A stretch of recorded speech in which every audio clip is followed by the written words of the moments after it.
Good morning, Daniel. Morning, Dan. What are we talking about this week? I want to talk about paying off debt early, the cost of delaying certain financial decisions, and smart renovations versus costly upgrades to a home.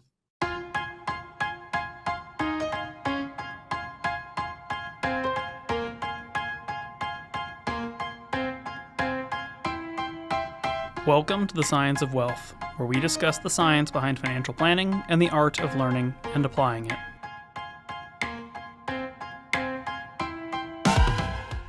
Okay, well, that's a very healthy list of subjects, so let's just dive right into it. What do you want to talk about first? I want to talk about a topic that tends to spark a lot of debate amongst financial influencers and professionals, which is this idea of paying off certain debts earlier versus paying them off later because you may have a nice interest rate on them. And so, before we even get into if it's a yes or a no, what factors should somebody really be considering? Let's say it's a mortgage and they want to pay it off early. What should they consider before making this decision? I think you want to look at what your other objectives are first, right? Your mortgage is default either a 15 or a 30-year goal, right? To go from having debt on your property to having no debt on your property. And so the question immediately emerges as a cash flow question, which is just, hey, this decision to pay off the mortgage is a decision about what to do with excess cash. And, a constructive use of it could be paying off the mortgage. But in turn, are there other goals that could go unfunded or underfunded or otherwise be delayed or made lower quality in terms of outcomes by putting more money into the mortgage? So, for example, are you ready to buy your next car? Are you ready to pay for your kids' college? Are you ready to pay for a home renovation, which I'm sure we'll talk about here in a little bit? All of those goals are potentially just as or more important than paying off the mortgage. And so there's just this immediate question of, okay, we have finite resources. Is the most optimal deployment of those resources at the present time towards this mortgage payoff goal, or is it towards other shorter term objectives that are more time sensitive because they're shorter term objectives? All right. And you weigh your goals and whether it's a short or long term thing you're looking for here. How do you take into consideration something like the actual interest rate on the mortgage? Do you weigh that as a consideration? Well, certainly. This is where sort of lazy napkin math comes into it, because the basic, and by the way, incorrect calculus here that anybody can do on a napkin is to just say, well, if your mortgage is 3% and you can get greater than 3% on your investments, then you should just invest and not pay off your mortgage. And that's incorrect for a number of reasons. First and foremost, if we're doing an early mortgage payoff, we're probably doing that with non retirement, non qualified money, which then means we need to factor in the tax drag of dividends and interest payments on whatever we've invested in. And then at the end of it, we're going to need this either 15% or 20% plus state tax premium above the payoff balance to actually be able to afford to do the payoff. Otherwise, we'll do the payoff and then we'll have a tax bill we can't pay. So there's an immediate requirement that we accrue more money than the actual payoff amount to attain the payoff amount if we're trying to think about this as well, you'd be better off investing and then paying off later versus paying off the mortgage. And that's just the net of tax calculus, let alone the rate of return problems. What do you mean when you say rate of return problems? That's an excellent question, Daniel. Thank you for queuing me up here. The problem that emerges is your mortgage is a fixed figure, right? It's 3%, it's 4%, it's 5%, 6%, whatever it is. And that figure won't change unless you refinance at some point during the life of the mortgage. And so, in that context, the calculation of the saved interest, right, the reduction of cost by paying off the mortgage, can be mathematically established with essentially basic algebra. And so that is easy to calculate. You can say, if I put an extra $1,000 into my mortgage every month, starting the very first month of the mortgage, I'll be paid off this much faster. I'll save myself this much in payments and interest and so on. Like, that's very empirically establishable because, again, unless you make a assumption about changes for refinances or something like that later on, that's what's going to happen. The counter offer here is to invest the money. Okay, well, once again, we have a problem, and this is where the investment thing comes in, which is we are making investments under certainty. And this idea of certainty is a problem because investments do not align to that reality. So, unless you literally go and buy something like a 30-year treasury bond, or you buy something with a perfect duration designed to line up to your exact objective, and it is so securely established in its credit worthiness that there is no uncertainty about the risks of that investment, then functionally you're making assumptions about a rate of return, and you're kind of using your best guess approach. And so the problem here is, just to make up the math here for a second, let's say you got a 20% capital gains rate you're going to have to deal with upon your liquidation all in, and let's say your mortgage is 5%. Well, then just by that basic calculus, I need to get a consistent 6% rate of return to equal out to my mortgage. I could pay my mortgage extra and guarantee myself the savings of that 5% interest not being paid on that compounding value. Conversely, if I invest, I have to get a 6% rate of return. And somebody then might pipe in here and say, well, that's not too difficult. You just be a little bit more aggressive, yada, yada. But that is an assumption. We are using probability, but probability is not certainty. Now, in shorter term increments, we could say something like, well, if you had a 3% mortgage from 2020 and a couple of years ago, you could get a CD for like 5.25%. Sure, the CD is going to make more sense there because we have FDIC insurance and some degree of certainty about the rate of return for the duration of that CD. And we can do the net of tax math and calculate, depending on your income tax rates, whether or not you're going to break that 3% line and if there's an arbitrage there.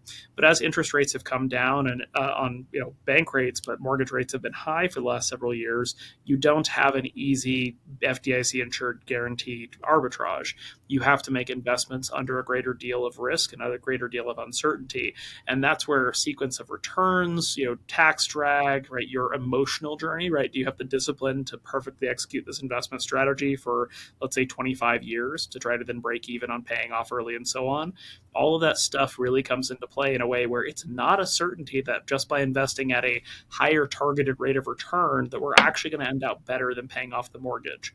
Now, the calculus on this gets better and worse relative to how high the interest rate on the mortgage is, but that's the stuff that people tend to miss when they just do the napkin math of if target rate of return greater than mortgage, do target rate of return and invest and don't pay off the mortgage.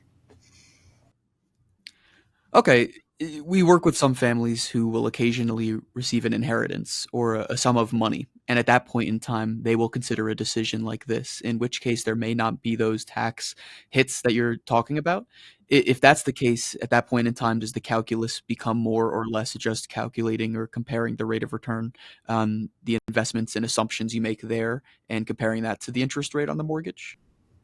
Well, yes and no, because now we're sort of saying we're creating a kind of an after-tax hypothetical, right? So you need $400,000 to pay off your mortgage, and it just so happens you've inherited $400,000 tax-free.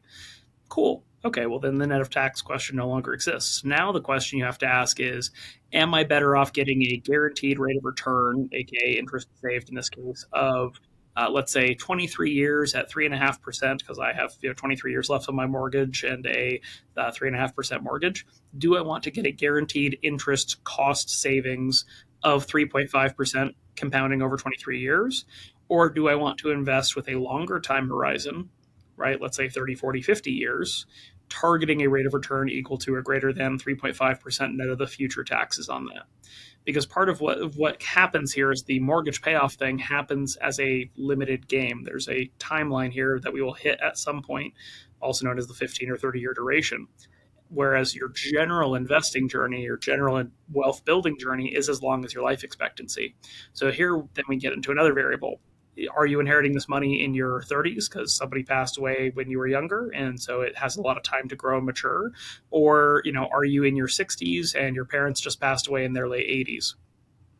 Okay, well, now the calculus of how long we have left in the mortgage and how much money there is and so on is a little bit more important because are closer to the inevitable. And in that context, once again, we're making a decision under a greater degree of uncertainty than we were before if we had something like an expected 50 or 60-year runway to let this kind of compound and build out over time. That's fair. So I think one of the things you want to heavily consider then is also just how long of a life you expect to live and how long you have to let that asset compound really.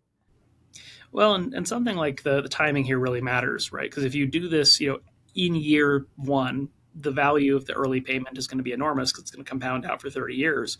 But we have a lot of clients who owe like 40, 50, $60,000 left on a mortgage and they're like 27 years into it. And the question will be there like, hey, should we just pay this off? And it's like, nah, like you're paying like $900 a month, and that was a big amount of money when you started, 20 plus years ago. But today it's less than most people's like monthly property tax cost, or most people's, actual just like P&I before they even get into insurance and so on. Like, sure, it'd be nice to get rid of that bill, but like the value of inflation has steadily decreased the cost of that bill over time. Whereas if you were buying your same house today, you'd be paying $4,000 a month. So, like, to some extent, even though you could quote unquote save money by making an early payment and saving yourself the interest and so on, so much of your payment is going to principal already, and the actual dollar value you're paying for your expense for the mortgage is now so inflated over time. And inflation here, for the reference, is a good thing, right? Because the dollar value is now lower. That functionally, why bother paying it off early? Like, it's costing you next to nothing relative to what it cost you 25, 26, 27 years ago.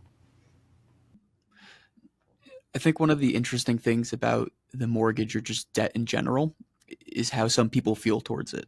We work with some folks who they're cool. Hey, look, I have a 2.5% mortgage. I have a fixed rate I pay per month, and I understand it's technically a liability against my net worth, but I understand the arbitrage and how things are working in my favor in that regard.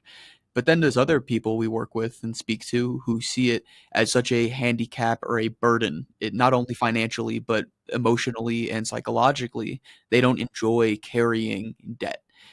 How do we weigh in those factors, from an emotional perspective when making these decisions? Because I know we can run the numbers and say what's financially optimal, but some people genuinely breathe and sleep easier when they don't have something like a mortgage. Well, and therein, I think it's the stress premium.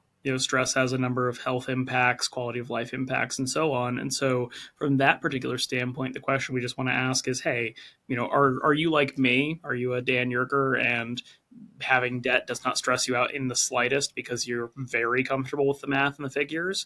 Or are you a nervous Nelly? Not to be negative about it at all, but are you the type of person who just having debt just absolutely stresses you out? It grates on you. You look at it constantly. It terrifies you that you could lose your job and not be able to pay your mortgage and lose your house. Like, all those various things just weigh on you constantly.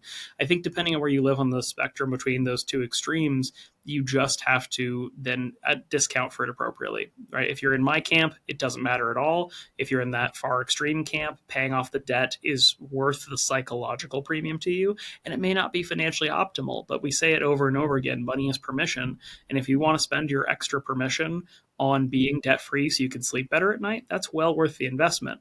I think the question is more challenging if you're somewhere in the continuum between those points, and you're maybe kind of logically saying, well, it doesn't make sense to pay off my mortgage early because I've got a great rate, but I'd feel really good about it. And you just have to think, and really look at, is this impacting my quality of life? Is this harming the decisions I'm able to make in my day to day life, or causing me undue financial anxiety or stress? I think if that is the case, then the value of making that payoff does increase, even if it's not financially optimal. Mm. Yeah, I like to say the financially optimal decision is not always the optimal lifestyle decision. And if you can find a healthy balance between the two and potentially uh, pay off the mortgage and it makes you feel better on a day to day basis and can afford it, sometimes it might be worth it. Are there other good debts that people can evaluate potentially paying off or might make more sense just keeping for the duration of the loan? I think anything south of about 7 or 8% is worth thinking about keeping longer term, just because there's potentially more cash flow arbitrage and value in kind of the flexibility premium. So I'm thinking about things like student loans, auto loans, things that are not going to be necessarily lifelong or cost you an infinite amount of money, but also the cost of the financing isn't so extreme that you're just accruing debt endlessly. I think when you get to things like credit cards or variable rate loans, then you're probably in the territory where we do just want to get this stuff zeroed out, because there's almost no world in which we're going to invest to make up the difference. But for something like student loans in particular, I look at something like public student loan forgiveness, or even just 20-year, 25-year repayee forgiveness, and go, hey, like, look, there's a world in which if you have enough debt, it's going to make more sense to just service the debt for 20 or 25 years and let it go away, than it is to try to actually get it paid down faster. Because even if the rate is, let's say, 6.5, 7.5%, like it's high, but it's not so high that it's unmanageable, and forgiveness is going to be cheaper than getting it paid off in a lot of cases. Makes sense to me. I think there's also just a fun joke in here, which you sort of invoke in terms of the financially optimal decision is not always the right decision, and the joke just that I got a giggle out of it the other week, so I'm going to share it here. But somebody just made the comment of Warren Buffett was a terrible investor. Dude was working into his 90s before he could retire. Oh, he's finally stepping away, though. I think he's finally has his enough. Yeah, and I think in that regard, I think he probably had his enough a long time ago. But whether it was financially optimal or life optimal, the man was happy to work into his 90s, and more power to him. So, transitioning here a little bit, I want to talk about the cost of delaying certain financial decisions. I think it's something we hear a lot. It's somebody comes to us, they're 40, 50, 60, and they say, wow, I wish we had started this 10 years ago. And I always like to say, the best time to plant an apple tree was 10 years ago, but the good news is the second best time is today.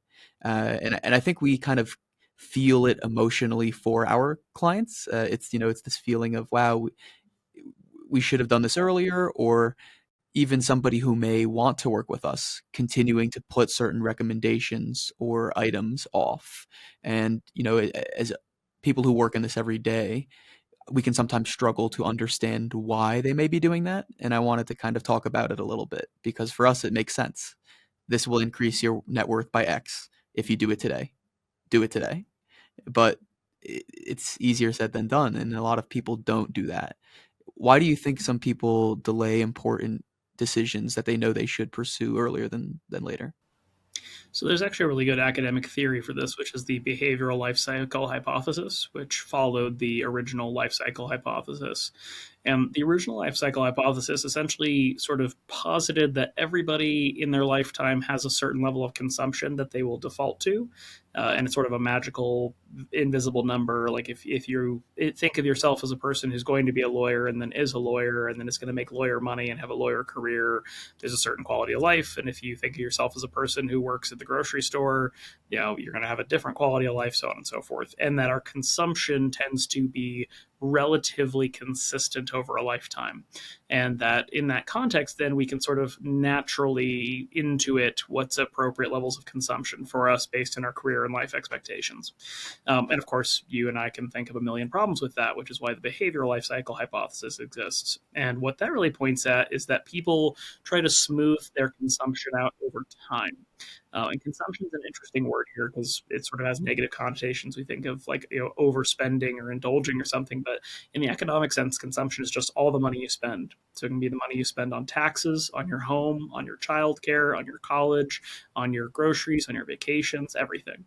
And in that sense, people engage in periodic dissaving, which is the academic term for essentially borrowing money or spending money you don't have, or otherwise decumulating wealth in order to smooth over periods where their income does not necessarily support their consumption behaviors because they're trying to maintain a certain sort of psychological quality of life. So that you hear stories about people who lose their jobs and don't change their behavior at all. And that's because they have a hard time dealing with the financial anxiety of cutting back, of budgeting, of being more cautious with their money, and so on. And that doesn't apply to everybody. Some people will absolutely pull back because they have a more frugal lifestyle or flexible lifestyle.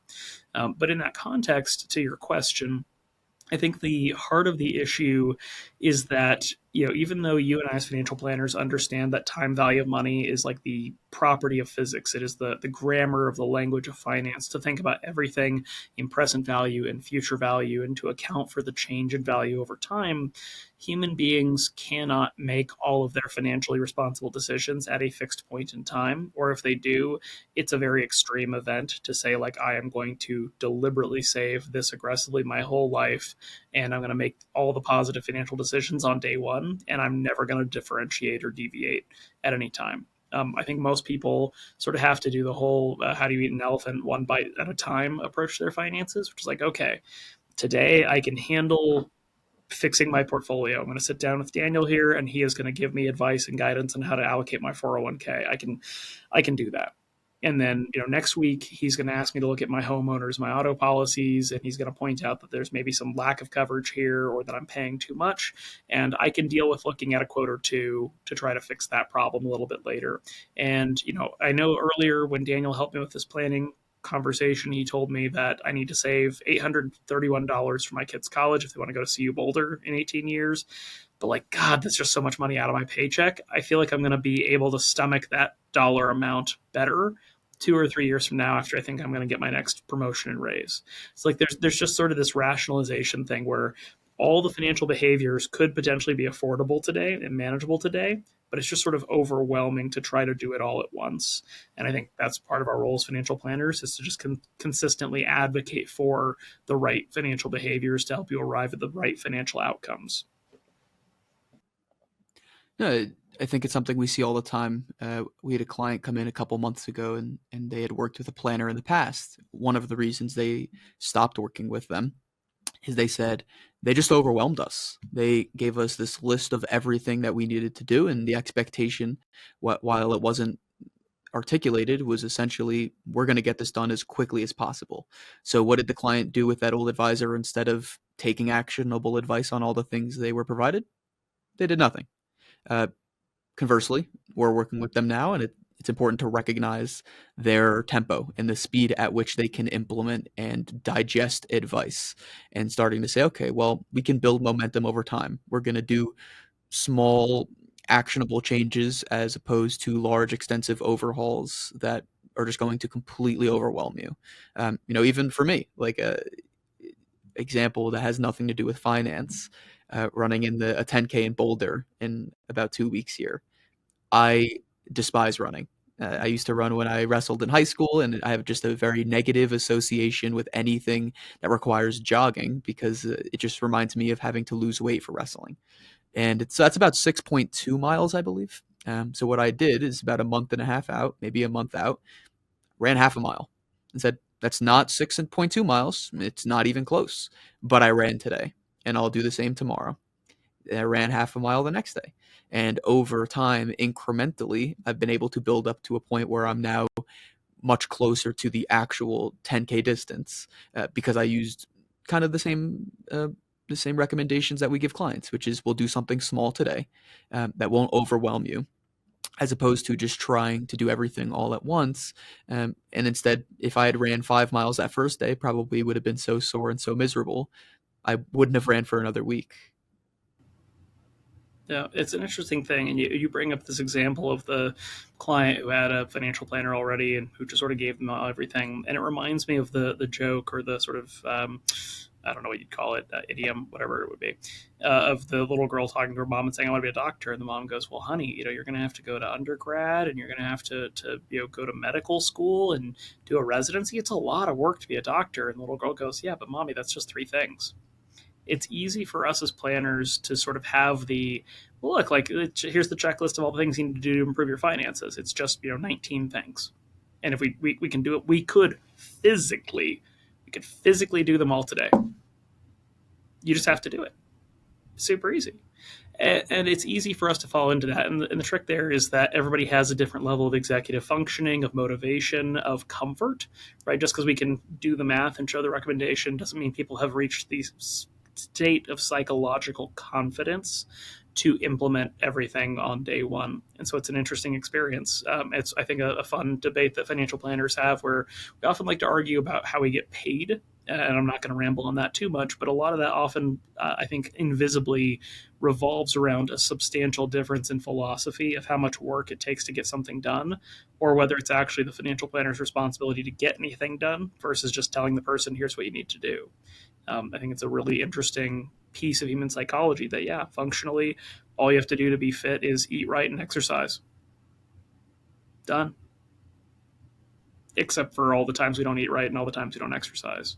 And to your point of getting ready to run the Boulder in 2 weeks, it's that thing where you recognize that if you just tried to run 6.2 miles, right out of the gate, you might physically be able to do it, but it's going to be pretty miserable. And so by spacing that objective out over time, it's doing you a lot of favors, not only in your physical preparation, but also your psychological acceptance of the task.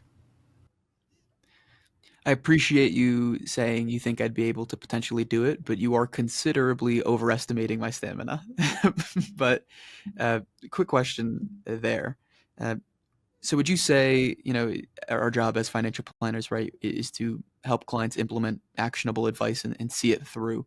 But the question, I guess, there is, would you say it's better as a planner and in a client relationship to get to a point where things are quote unquote good enough as opposed to perfect, but later? I'm absolutely in the good enough category rather than the perfect. As sort of the old expression goes, perfect is the enemy of good. I think you can absolutely engage in analysis paralysis. I remember I had a client years ago who essentially didn't want us to manage their money, which was fine. But then she engaged in what I'll call investment management by 20 questions. I think I got something like 55 emails in a 1 month period, just picking the nit and then picking the nit and then picking the nit on what am I going to invest in here, and then when I invest in that, should I do a little bit more here, a little bit more there, and then given the answer, well, but why wouldn't I want to do it this way? And then okay, I saw your feedback and I haven't done it yet, but now I have new questions that I want to do in tandem, and so month after month after month, this person is just drenching me in emails, one or two emails a day, and never actually implementing, never actually getting it done because she didn't want to invest in the wrong thing. She wanted to invest in the perfect thing. And I think by the end of it, by the time I finally said, like, look, we have discussed this to death. You just need to do it. I don't think she ever got around to doing it. And that's a problem because there's a different world here where whether we manage it or not, there's a lot of clients who just say, "What should I invest in?" We say, "Invest in that." They go, "Great," they do it, done. And maybe it's not perfect. Maybe it wouldn't have been as perfectly tuned and tailored to this exact individual in the exact way they wanted to, but how much was the opportunity cost of trying to get it perfectly? Same thing on insurance, same thing on estate planning, same thing on budgeting. Like, we would love to have this rip a band-aid off to it perfectly philosophy, but it's not very practical. But in turn, waiting for things to be perfect, unfortunately, plans never survive reality or contact with reality. And so the idea that we're going to wait until it's perfect is just sort of a fool's errand, I think, in many regards. At the end of the day, we want to make incremental improvements that aggregate to a greater sum. So while we can push clients to make incremental improvements, whether it's me or you as a planner, or maybe it's somebody trying to get a parent to be more fiscally responsible or a child, how do you help them start to recognize this paralysis and build the urgency to overcome it besides just making small steps? You see, it's interesting to say besides making small steps, but the challenge there is not necessarily that there's a different way to implement it.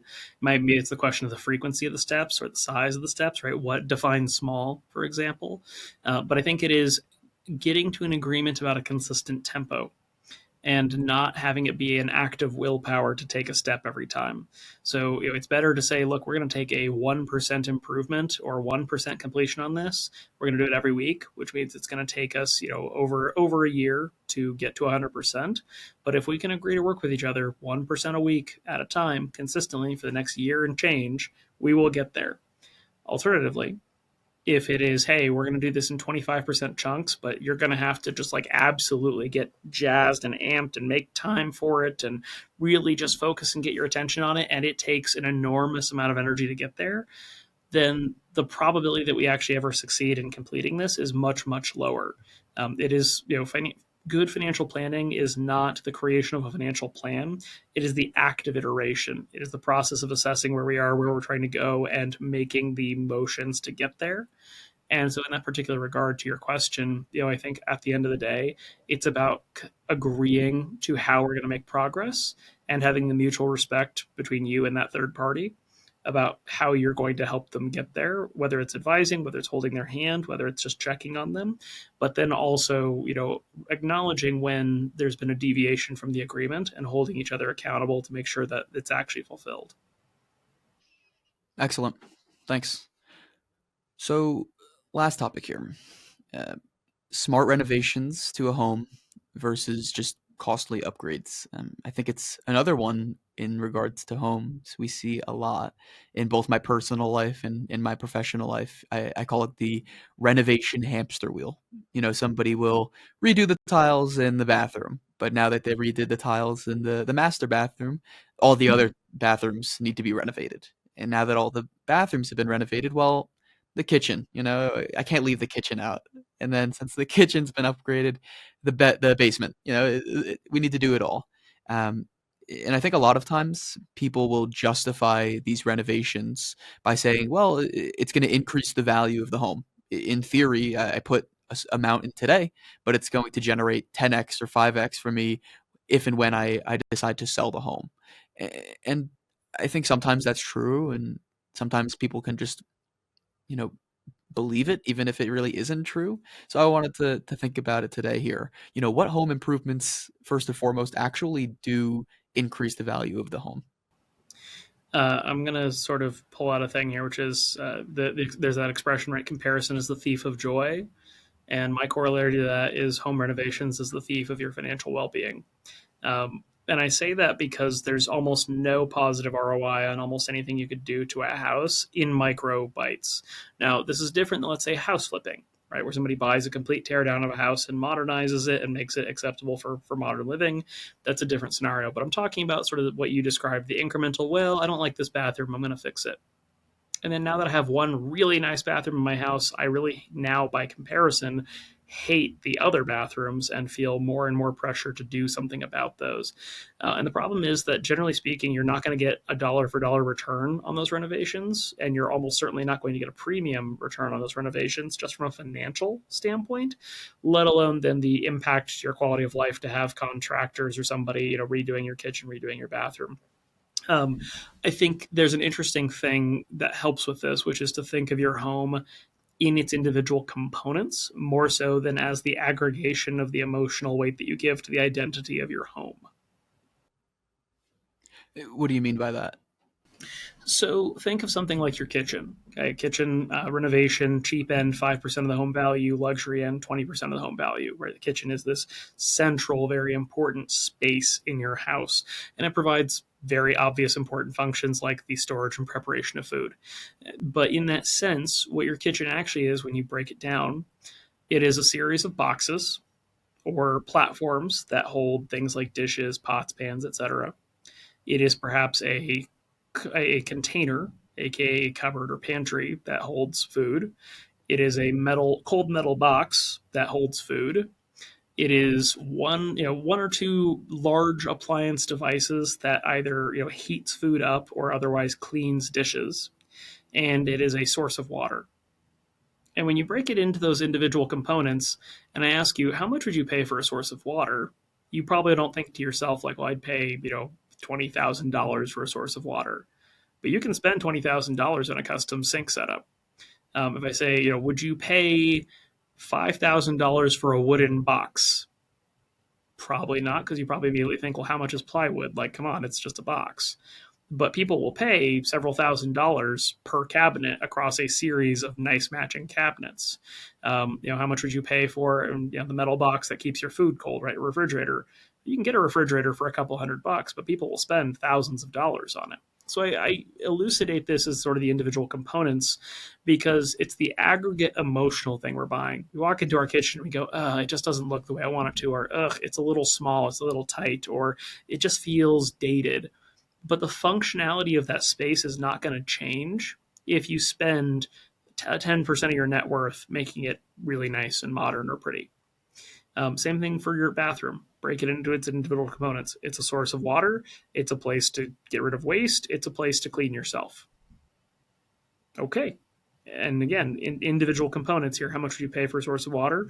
Not $10,000, $15,000, but people will, right? How much do you think a toilet is worth?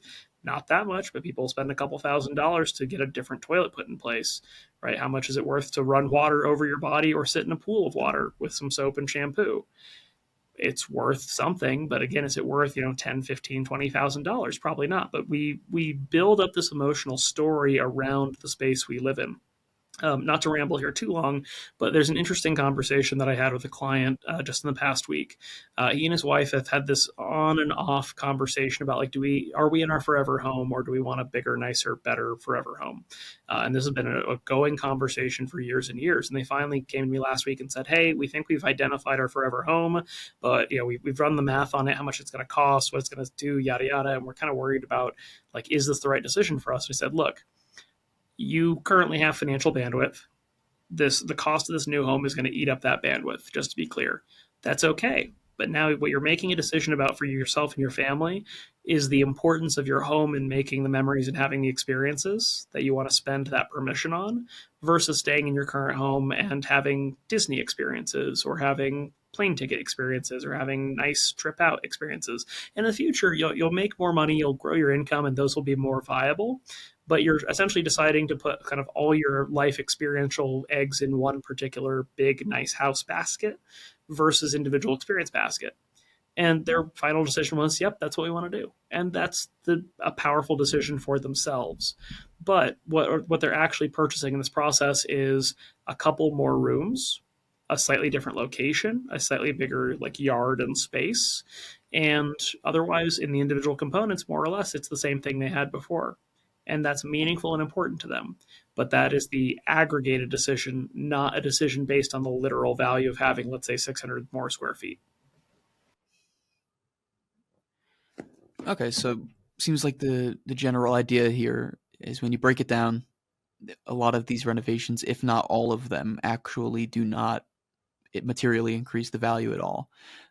Let me give you an example, and I want to see if this does. You said that home flipping is a little different, but let's say you just live in a home that you've owned for a handful of years and everything is old, right? So not uh, not serviceable, right? Things everything works, but it's old, and you want to sell the home and you want to prep it for sale. If you were at that point to put say 40, 50 grand into it, and now it's no longer an old home on the interior and everything's brand new and looks modern as opposed to old and outdated, can that in theory raise the value of the home and justify selling it at a higher cost? I think so, but in this, we're really thinking actually more about cosmetic items and not material items. So, like you gave out, like 40, $50,000. Imagine, let's say, a 1960s house built here in Longmont, 3 bed, 2 bath. It's got that layout where the kitchen's right past the front door and the living room's off to the right or the left, and there's sort of a split level design going up and down. There's like 10,000 of these houses in Longmont. That house is going to be improved in the sale process with a fresh coat of paint, maybe a fixture touch up here or there, staging certainly to help people sort of envision it as theirs. Right, the classic mistake people make when they want to sell their house is that they're still living in it, because then people have a hard time envisioning themselves in the house. I think those cosmetic factors can be really beneficial in creating an ROI. Same thing with like a little bit of yard work, landscaping, etc. But I don't think, for example, you're really going to make your money back if you dump $50,000 into updating the kitchen. I think you'll get your $50,000 back. I don't think you're going to be able to sell the house for an extra 100, 150, 200,000. Because you also have to think about who's trying to buy that old house versus who's trying to buy an updated new house. The person who wants to buy the old house might be lower income. Maybe this might be the only kind of house they can afford, and so they'd like nicer features, but they can't afford nicer features.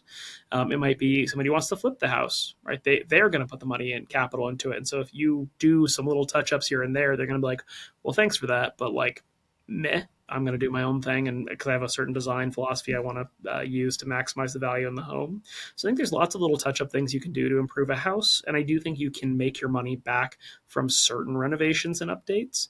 But again, I think to your question, there's a particular form there where you said if you put 40 or $50,000 into the house, I think to really get your bang for the buck, you probably are going to have to put like $150,000 into a house like that to really improve the sale price. And then again, we still have to circle around to who are we trying to sell to, and is it worth the time, energy, hassle that comes with that?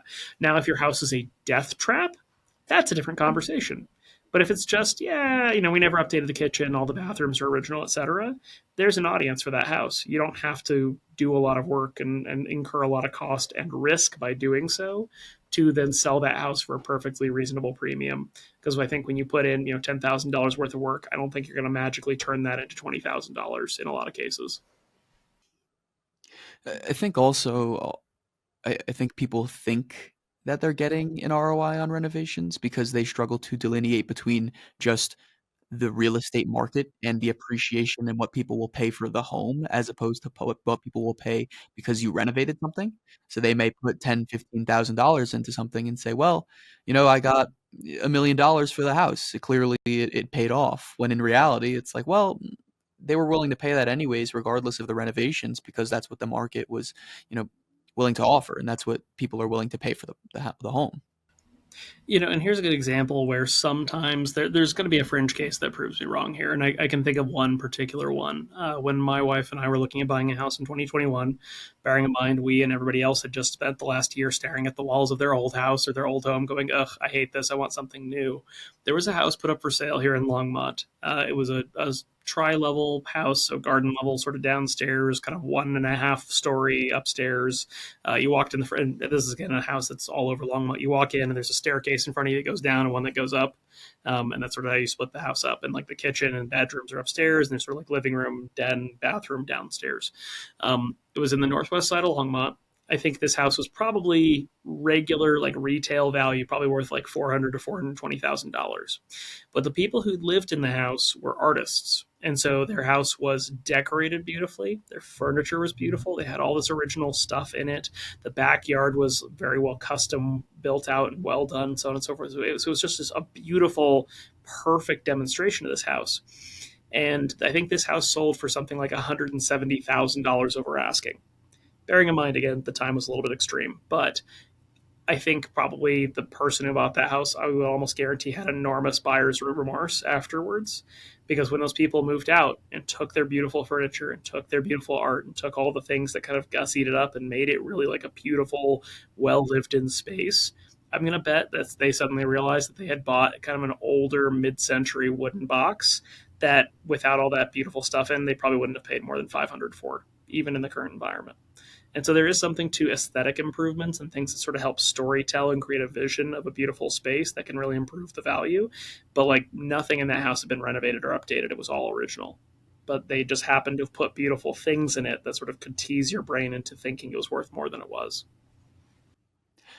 Yeah, and that kind of goes back to what you were saying earlier about how we can make it an emotional purchase and tie emotions to it as opposed to looking at it objectively and as single objects and rooms where it's this is a box, it's where we store our pots and pans, this is where we sleep, right? And these folks that purchased the home probably said, no, well, it's this beautiful room with look at all these features and things that are in it, and they envision themselves in it and then are willing to pay more because of that. There it is. Well, Daniel, have I answered all of your renovation questions and ruined any possibility that you'll ever update a bathroom or redo a kitchen? Well, considering I rent, not a lot I can do in that regard right now, anyways. You can always just rent a nicer bathroom. Well, I think that's more than enough for today. I appreciate it. Sure. Well, then I'll ask the question as always. What have you learned in the last couple of weeks you want to share with the audience? So we're doing this EOS project as a team here, and one of the things that's been challenging for me is in order to kind of think about the firm where we see ourselves in 5, 10, 20 years, is you almost have to also think about where you see yourself in 5, 10, 15, 20 years. And it's made me realize whether for business planning or just as an individual trying to plan your life, if you want a certain life, there are certain steps obviously that you have to take, but the future doesn't kind of get planned by itself. What you do plan is where you want to go, envision what that ideal scenario looks like, and then instead reverse engineer how you're going to plan your actions today in the next year to create that future that you intend on building. I think a lot of people do it backwards, where they say, I'm just going to put my head down, earn a good living today, and we'll see if I'm able to do X in 10, 15, 20 years. As opposed to reverse engineering and asking yourself, exactly what does my ideal future in 5, 10 years look like? I have a kid, I got the dog, the white picket fence. Okay, great. What do you have to do in the next year, 5 years, 10 years, in order for that to actually become a reality? Um, and I think that's something we can use for all of our goals, whether it's I want to get in shape for a year or in a year. I want to be able to go on this vacation in 5 years, or I want to purchase this home. It's like, okay, well, how much is that going to cost?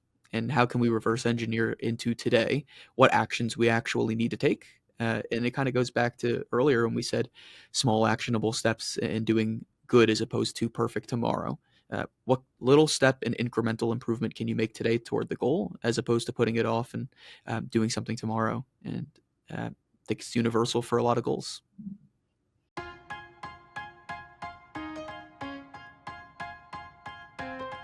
The Science of Wealth is produced by My Wealth Planners, a registered investment advisor in Colorado. The theme song is This Is Your Time by Dan Phillips. The podcast is intended for educational purposes only and is not investment advice or any other form of advice. Not all material discussed on the podcast is appropriate for every individual in every circumstance, so you should consult with a certified financial planner, tax professional, or legal professional as appropriate before attempting to apply any of the subjects, strategies, or tactics discussed on the podcast.